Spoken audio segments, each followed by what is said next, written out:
Bonjour, ici Linda Chamacaya, ce vendredi pluvieux, mais un beau vendredi. Quand on écoute le son de la pluie, ça nous fait automatiquement devenir calme.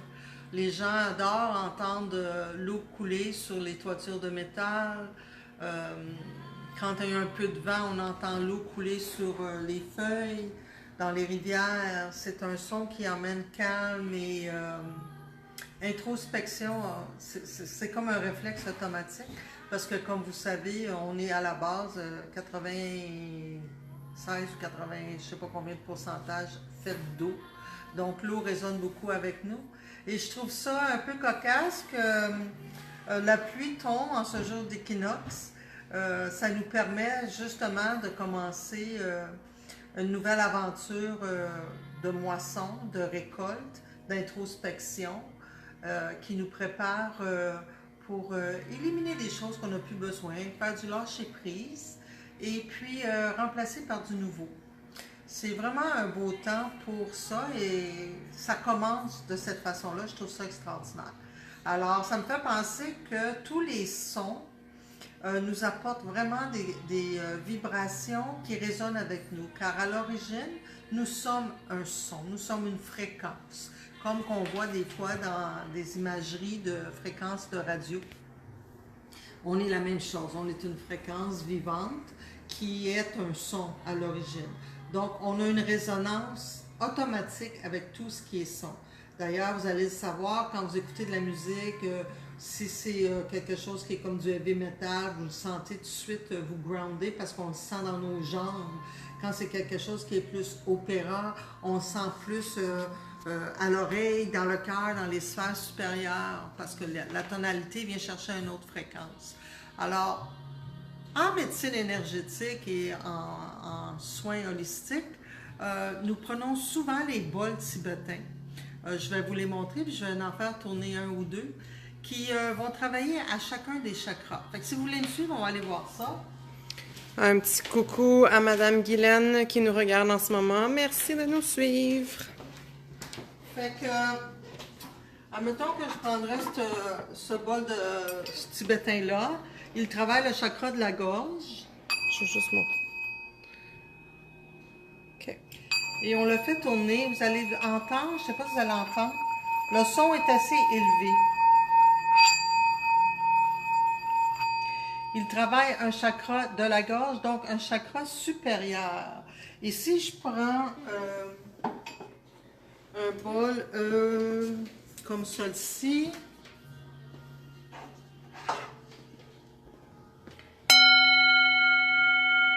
celui-là, il va travailler le cœur et le plexus, juste par sa sonorité. Voyez-vous, le son est plus sourd. Je dis voyez-vous, mais je devrais dire entendez-vous. Excusez. Ce bol-là ici est fait au Népal. Népal, c'est 7 différents alliages de métal. Oui. Et si on prend un comme ça, je voudrais avoir un bâton en Suède. Juste montrer Il va vraiment travailler la racine. Celui-ci, c'est un bol machiné. C'est pas martelé comme le précédent à la main. Je vais juste montrer le beau Bouddha à l'intérieur. OK, vas-y. Vous allez voir que le son est très, très différent. Et là, je le fais avec un côté feutré. Quand on le fait avec du bois, c'est encore plus... Alors, celui-ci va travailler beaucoup, beaucoup l'enracinement.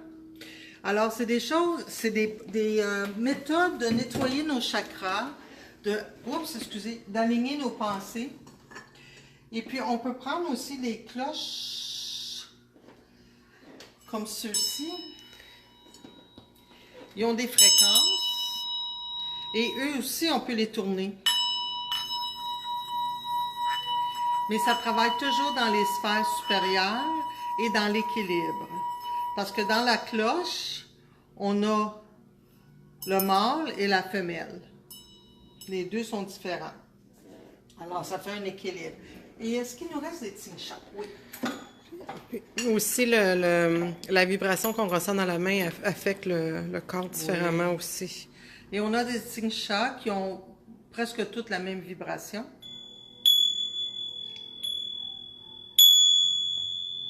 Ceux-ci, quand on fait 3 fois, à chaque chakra, on nettoie, on monte jusqu'au supérieur. Donc, c'est quelque chose qui va travailler. Le nettoyage et la vitesse auquel vos chakras tournent pour les harmoniser. On peut aussi les mettre en équilibre comme ça quand on travaille pour faire glisser les choses. Donc, on les cogne et on les monte et on les descend au-dessus d'un malaise ou d'une plaie. Naturellement, là, j'ai pas de tambour en haut, mais le son du tambour, c'est vraiment pour libérer tout ce qui est émotif. Le son du djembé, ça travaille énormément pour nous enraciner et nous mettre dans nos bottines. Le xylophone, la flûte, c'est toutes les sphères supérieures. Tous les carillons, ce sont des sphères, je vous dirais, il y en a qui sont plus boum que d'autres. Fait que ça dépend de son son, mais en général, c'est pour faire bouger l'énergie.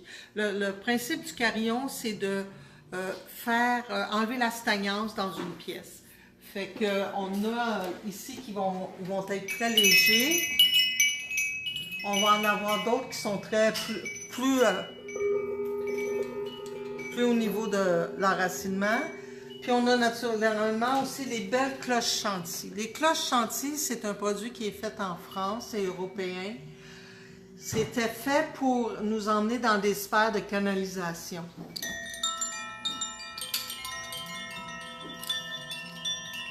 Alors, quand on fait des soins et on prend des cloches chantilly, c'est réellement pour nous ramener. Souvent, les professeurs de yoga vont s'en servir pour emmener les étudiants à se centrer réellement et être à l'intérieur de soi et non déconcentrés par ce qui se passe autour d'eux. Alors ça, c'est quelques sons qui sont très bénéfiques pour la santé mentale, émotionnelle et physique. Alors, je voulais vous parler des sons aujourd'hui. Je trouve que c'est une belle journée pour ça. Et en conclusion, je dois vous annoncer que ce soir, à 7 h, on fait un concert, bol de cristal, bol tibétain. Il va y avoir un peu de tambour, vu que c'est l'équinoxe. Nous faisons un petit rituel d'ouvrir les 4 directions avec tambour et par après, on va vous faire chanter les bols de cristal et les bols tibétains afin d'harmoniser nos énergies pour entrer dans l'automne, période d'introspection et de moisson. Alors, si ça vous tente, nous sommes ici, Suzanne Landry et Linda Delorme, pour vous offrir ce concert au coût de 20 $ dès 7 h ce soir. Alors, pour les sons, c'est à peu près ce que j'ai à dire. Kim a pu vous montrer un petit peu les carillons, les choses comme ça. Mais en partant, chaque son est représenté par une note. Souvenez-vous que les chakras fonctionnent en parallèle avec les notes de musique. Donc, la base, c'est un do sourd. Le deuxième chakra, c'est le ré. Le plexus, le mi. Le cœur, le fa. Sol, la, si. Alors, c'est comme ça qu'on fonctionne. Fait que ça peut vous donner une petite idée pour ceux qui sont dans la musique. Et puis, pour ceux qui sont pas du tout dans cet élément-là, si vous aimez un pop ou si vous aimez plus du rock, ça va vous montrer où votre affinité. Les gens qui aiment beaucoup le rhythm and blues, c'est des gens hypersensibles qui ont beaucoup à travailler plexus, cœur et expression. Les gens qui aiment le rock, c'est des gens qui ont besoin d'être dans la créativité, de bouger. Alors, ça va travailler le deuxième et le premier chakra. Et il y a toutes sortes de connexions qu'on peut faire selon nos goûts de musique. Puis, il y a des gens qui vont faire le ménage juste avec la musique pour danser parce que ça les anime. Oui, ça réveille le deuxième chakra de créativité et l'enracinement. Et il y en a d'autres qui vont qui vont écouter des chants allégoriques, des chants de prêtres pour dormir le soir parce que ça les emmène dans des sphères supérieures pour emmener le mental au repos. Fait que c'est peut-être des petits outils qui peuvent vous aider, surtout si vous avez des petits enfants nerveux qui ne dorment pas, mettez une musique douce. Et si vous avez des enfants qui n'ont pas le goût de faire quoi que ce soit, sans leur dire. Vous pouvez mettre une petite musique latine, quelque chose du genre dans la maison, puis ça va les faire bouger. Puis ils vont dire, oh maman, je vais t'aider à faire la balayeuse. Automatiquement, ça réveille quelque chose chez tout le monde. Fait que sur ça, je vous souhaite une super belle journée. J'espère de vous voir ce soir. Alors, gênez-vous pas si vous avez des questions. Et puis, Kim, elle va faire un petit tour de ce qu'on a. Et bon week-end, à la semaine prochaine. Bye bye! Je voulais vous dire aussi que, je ne sais pas si vous avez vu passer sur YouTube la vidéo d'un papa qui fait le son Aum à son petit bébé d'une couple de mois qui pleure très, très, très fort. Et dans l'espace de 10 secondes, l'enfant arrête de pleurer complètement. Le son Aum, c'est un son très vibratoire qui apporte un calme, un état de serein, de sérénité très, très, très profonde. Fait que c'est un son qu'on peut faire quand on est colérique ou quand on a un malaise tel qu'un mal de tête ou peu importe. Ou c'est même un son qu'on peut faire quand que, y a de la chicane qui se passe ou que l'énergie monte très, très haut. De faire le Aum. Ça apporte un état très, très, très, très calme. Fait que essayez-le, faites la tentation, vous allez voir si vous aimez. Vous allez voir les effets que vous ressentez au niveau physique et au niveau émotionnel quand vous faites ce son, cette vibration-là. Alors, comme toujours, si les vidéos qu'on publie, vous croyez que ça peut aider quelqu'un ou des informations importantes,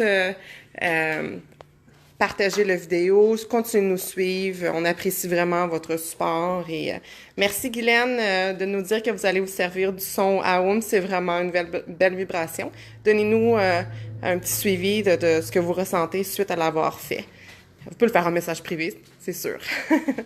Alors, bon week-end à tous. Merci, au revoir.